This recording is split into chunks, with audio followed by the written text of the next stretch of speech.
Good evening, everyone. My name is Paul Young. I'm just going to do a quick video of the Canadian aerospace industry in Canada because there's a lot of pandering going by Justin Trudeau as well as Thomas Mulcair. Lately, Thomas Mulcair in terms of funding it. Most of why Mulcair is driving his funding issues is because he's supporting the aerospace market in Quebec.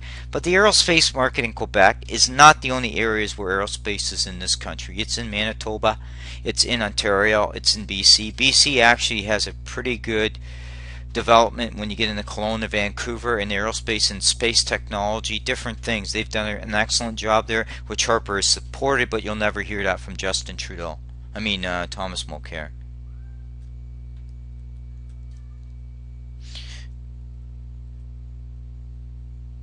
Now, I really want to take you to this graph, right? So, aerospace is about 29 billion of GDP.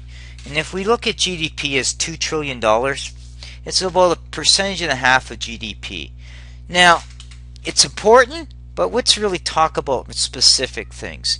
We also know we have other industries that Harper supported, from food to automotive to forestry to other sectors, and even oil and gas. Oil and gas is actually a stronger part of the economy. It's at 2%. The other problem that you deal with aerospace, it goes through hills, peaks, and valleys. Okay, airliners are not always buying new aircraft every year. They go through cycles. It's usually 3-5 year cycles before they do replacement of aircrafts.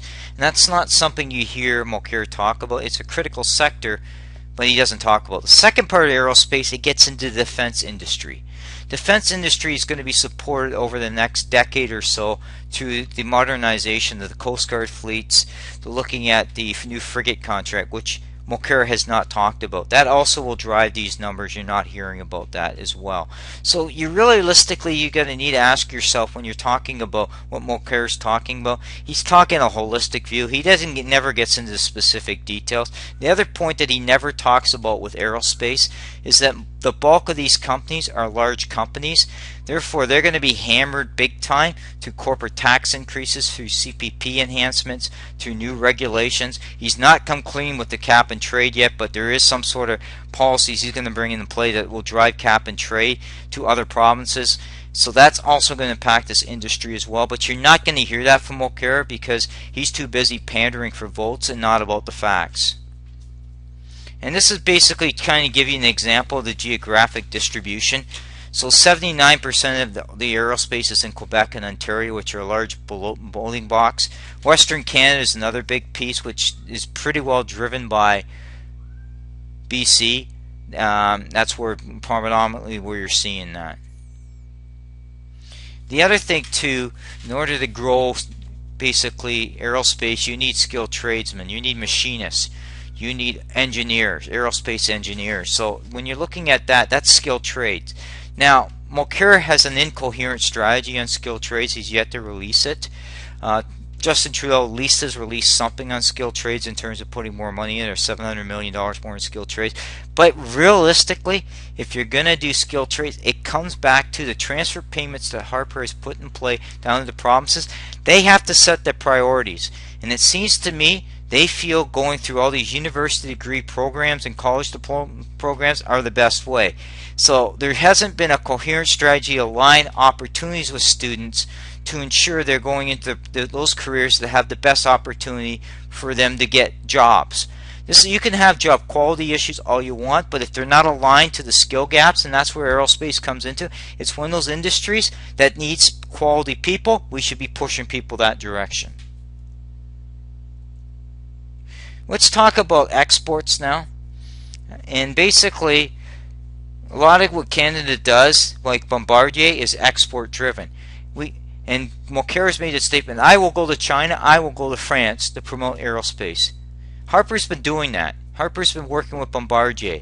He's been working with other carriers. He signed a deal with Saudi Arabia that people got up in the arms about military equipment that supports good paying jobs in London. Where's Mulcair for that stuff? Okay, it's always nice these people talk about political policies, but if they put their own personal agenda ahead of the economy, you need to be very, very careful here. It's not to say that we shouldn't be concerned about human rights, but you're not going to change human rights by stopping trade with these countries. It just doesn't work that way. What you need to do is work with them, express your view, and see if there's better ways to promote that. Honestly, over time, human rights issues get cleared up. We've seen that issues when we looked in Iran. There is an upheaval happening in Iran to change things there. So change will happen if you give opportunities. Mulcair doesn't believe that. Mulcair and his party believe that you shouldn't trade with that, and yet they complain about trade deficits all the time. This is another one that's a good example. 93% of the companies you're talking about are 1 to 249 things. Now, normally when you start dealing with small businesses, they'll start small with this because they're looking at technology to support aerospace. So that's incubation style. But large firms are going to be more active in R&D because they have more might and collateral. So when you're talking about taxation policies, Harper is geared up CPP cuts and small business tax cuts to the small business. Yes, Mulcair said about that, but he's actually increasing CPP to these small businesses, which they need the cash, which he doesn't talk about. 250 would be the companies that would be impacted by the 2% increase in corporate taxes.